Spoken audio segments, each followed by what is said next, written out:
Hello डॉस्टन, welcome back to SK anime. आज हम बात करेंगे नरूटो शिपडेन के एपिसोड 44 के बारे में, जहां नए चैलेंजेस और इमोशंस का सामना करना पड़ेगा हमारे हीरोज को। तो बिना किसी देरी के चलिए शुरू करते हैं आज का एपिसोड।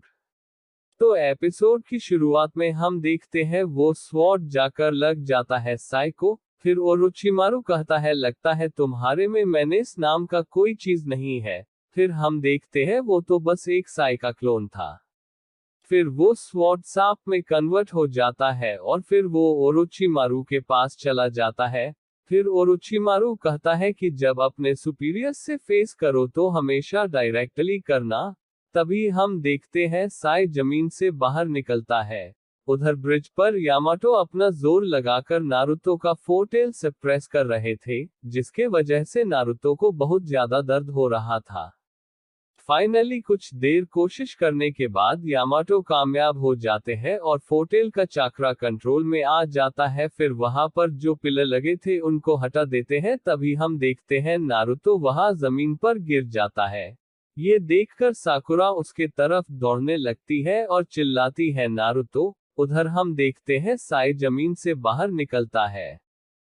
फिर ओरोचिमारू कहता है कि तू ठीक है, अब बोलो। तब साई कहता है कि सच तो ये है कि मेरे मास्टर डांजो आपसे बहुत पहले ही मिलना चाहते थे, जब आपने लीफ विलेज को डिस्ट्रॉय कर दिया था। वही पेड़ के पीछे यामाटो छुपकर दोनों को देख रहे थे। फिर हम ब्रिज पर देखते हैं नारुतो को साकुरा अपने मेडिकल निंजा से ठीक करने की कोशिश कर रही थी, और मन में सोचती है कि नारुतो बहुत धीरे धीरे हील हो रहा है, लेकिन पहले काफी तेजी से हील होता था। फिर यामाटो को मास्टर जिराया का वो बात याद आता है कि जब नारुतो फोटेल में कन्वर्ट होता है तो फोटेल का चक्रा नारुतो को होम करता है।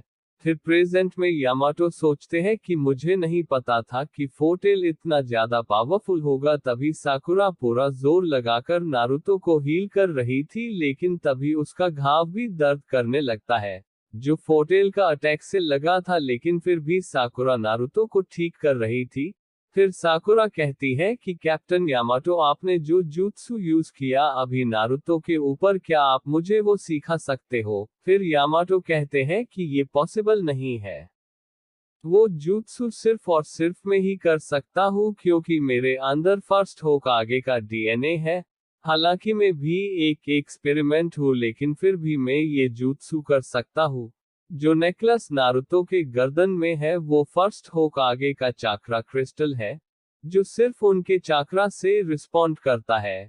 इससे वो किसी भी जिंजुरिकी को कंट्रोल कर सकते थे। इसी क्वालिटी के वजह से उन्हें फर्स्ट होकागे सेलेक्ट किया गया था, और यही एक रीजन है कि मैं तुम लोगों का कमांडर चुना गया।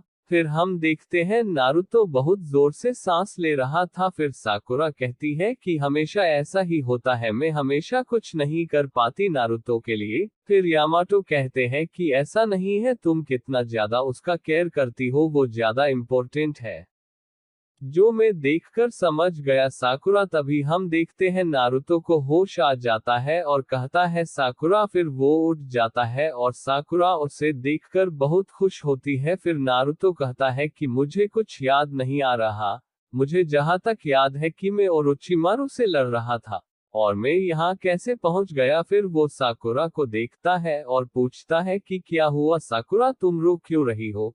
साकुरा कहती है कि कुछ नहीं, बस धूल लग गया था। तभी नारुतो गुस्सा करता है और कहता है कि जरूर साई ने कुछ कहा होगा, है ना, बताओ कहाँ है वो, मैं उसे अभी बताता हूँ। साकुरा कहती है कि नहीं, उसने कुछ नहीं कहा मुझे। उधर हम देखते हैं साई सारी बातें बता देता है। ओरोचिमारू को ऊपर पेड़ के पीछे से यामाटो का क्लोन दोनों को देख रहा था। फिर ओरोचिमारू कहता है कि ठीक है, पर मुझे एक रीजन दो ताकि मैं तुम पर विश्वास कर सकूं। फिर साई अपने बैग से कुछ निकालने वाला था, तभी हम देखते हैं काबुटो पीछे से साई पर अटैक कर देता है और कहता है, तुम क्या करने वाले थे? फिर ओरोचिमारू कहता है कि जाने दो उसे काबुटो, वो एनिमी नहीं है। फिर साई बोलता है कि वो स्क्रोल पढ़ो, डांजो ने दिया है तुम्हारे लिए। फिर ओरोचिमारू वो स्क्रोल खोलकर पढ़ता है। काबुटो कहता है, लॉर्ड ओरोचिमारू क्या लिखा है उसमें? फिर ओरोचिमारू कहता है कि काबुटो उसे जाने दो। फिर काबुटो उसे छोड़ देता है। फिर ओरोचिमारू कहता है कि अब हमें चलना चाहिए, तो चलो साई। फिर हम देखते हैं तीनों वहां से निकल जाते हैं। ये देखकर यामाटो का क्लोन कहता है कि जिसका मुझे डर था वही हुआ। फिर हम देखते हैं नारुतो उठने की कोशिश कर रहा था, तब यामाटो का क्लोन रेडियो पे सारी बातें बता देता है और कहता है कि मैं उसका पीछा करने जा रहा हूँ। फिर यामाटो सबको कहते हैं कि साए ओरोचिमारू के साथ चला गया है, तो अब मेरे पीछे आओ। फिर हम देखते हैं सभी लोग उस जगह पर पहुंच जाते हैं जहां पर ओरोचिमारू और नारुतो लड़ रहे थे। जगह को देखकर नारुतो कहता है कि उधर ब्रिज टूटा हुआ था और यहाँ ऐसा लग रहा है कि बैटल हुआ था। कोई बताएगा यहाँ क्या चल रहा है?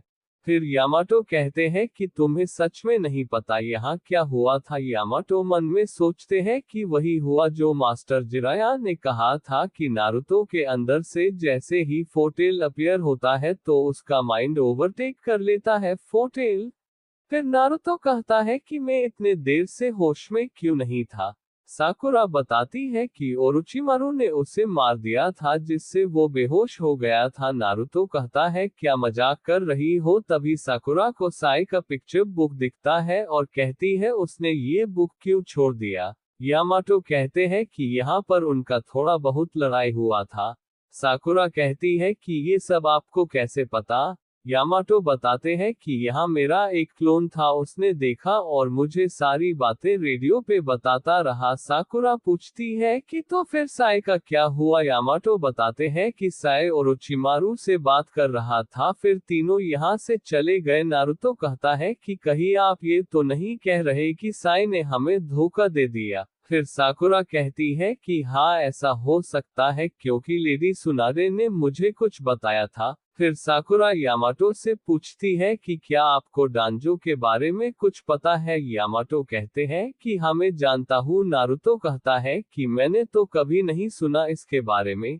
यामाटो बताते हैं कि वो भी होकागे बनना चाहता था, इसलिए वो हमेशा थर्ड होकागे के खिलाफ रहता था। तो ये पॉसिबल है कि साई को कोई मिशन दिया होगा डांजो ने। फिर नारुतो कहता है कि इसका मतलब वो हमें यूज कर रहा था ताकि वो ओरोचिमारू तक पहुंच सके। फिर यामाटो कहते हैं कि अब मुझे समझ आ गया, तो सुनो, मुझे लगता है डांजो लीफ विलेज को बर्बाद करने का प्लानिंग कर रहा है। और ये एपिसोड यहीं पर खत्म हो जाता है। तो दोस्तन, यह था नारुतो शिपुडेन एपिसोड 44 का ब्रेकडाउन। अगर आपको यह वीडियो पसंद आए हो तो लाइक करना ना भूलना और दोस्तन के साथ शेयर जरूर करिए। और ऐसे और अमेजिंग एनिमे वीडियोस के लिए एसके एनिमे को सब्सक्राइब जरूर करिए। मिलते हैं अगले एपिसोड में, तब तक